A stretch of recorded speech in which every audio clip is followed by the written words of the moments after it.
Assalamualaikum warahmatullahi wabarakatuh. Perkenalkan, nama saya Afifa Aulia Albar dengan NIM 211FI03038.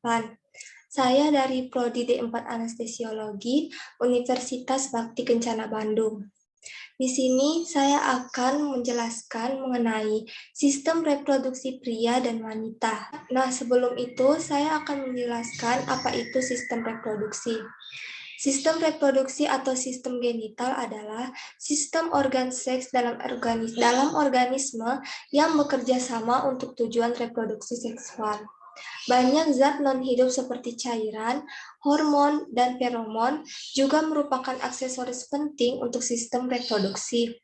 Tidak seperti kebanyakan sistem organ, jenis kelamin dari spesies yang telah terdiferensiasi sering memiliki perbedaan yang signifikan. Nah, organ reproduksi pria terbagi menjadi dua, yaitu organ reproduksi pria bagian luar dan bagian dalam.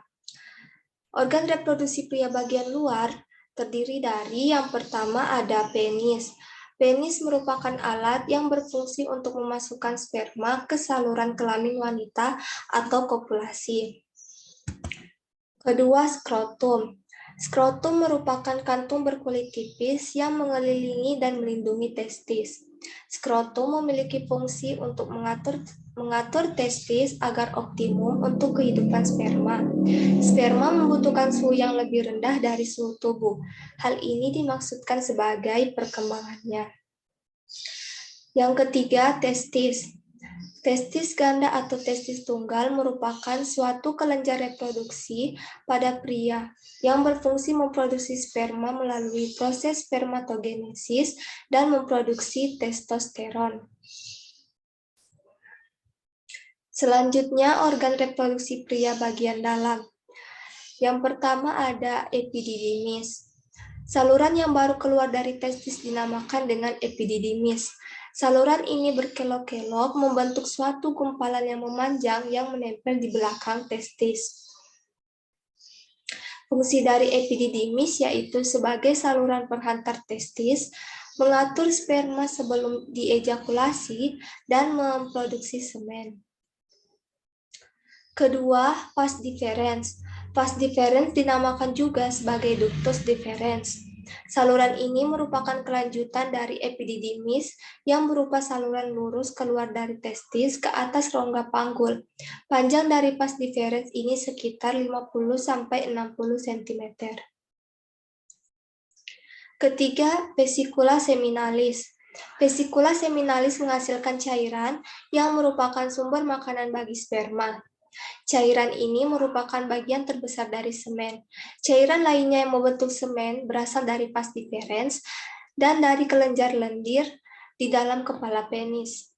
Fungsi vesika seminalis yaitu mensekresi cairan basah yang mengandung nutrisi yang membentuk sebagian besar cairan semen.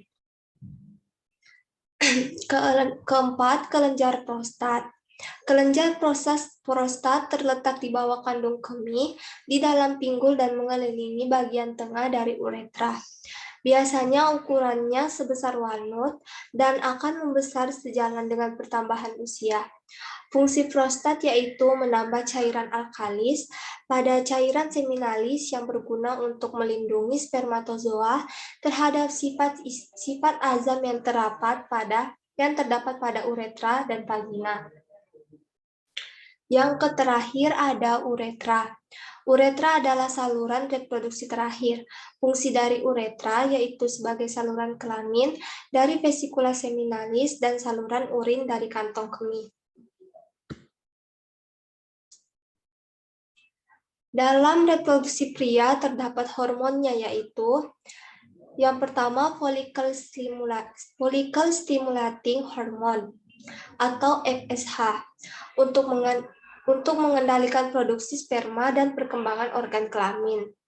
Kedua, luteinizing hormone yaitu diproduksi di kelenjar pituitari dan memiliki korelasi dengan hormon. Ketiga, hormon testosteron yaitu mengendalikan gairah seksual, produksi sperma, kepadatan tulang, dan massa otot. Keempat, hormon estrogen, yaitu untuk mengontrol kesehatan sperma. Selanjutnya yaitu organ reproduksi wanita.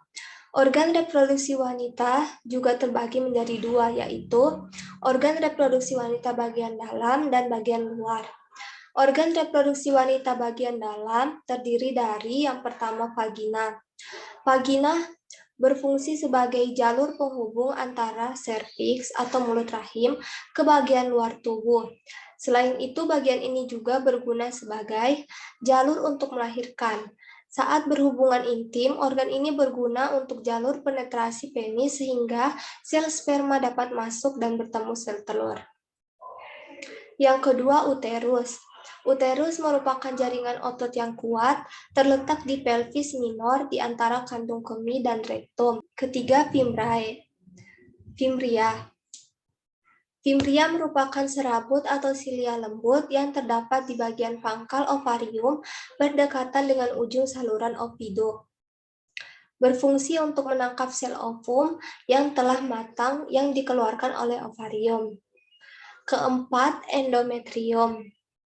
Pada endometrium terdapat lubang kecil yang merupakan muara dari kelenjar endometrium. Yang terakhir ada ovarium. Ovarium adalah indung telur yang memiliki fungsi paling utama bagi tubuh. Ovarium menghasilkan telur guna untuk memupuk dan juga indung telur berguna untuk menghasilkan hormon yang digunakan sebagai reproduksi. Selanjutnya, organ reproduksi wanita bagian luar. Terdiri dari yang pertama ada mons pubis. Mons pubis adalah bagian menonjol yang dibentuk oleh jaringan lemak di bawah kulit, meliputi daerah yang dipenuhi rambut pada masa pubertas atau daerah simfisis. Yang kedua, labia majora, merupakan bagian luar dari kemaluan wanita. Bagian ini berbentuk seperti bibir tapi agak terlihat lebih lebar. Labia minora merupakan lipatan kecil di bagian dalam labia mayora. Bagian depan labia minora mengelilingi klitoris. Kedua labia ini yang mempunyai pembuluh darah sehingga dapat menjadi besar saat keinginan seks sedang bertambah. Keempat, kelenjar Bartholin.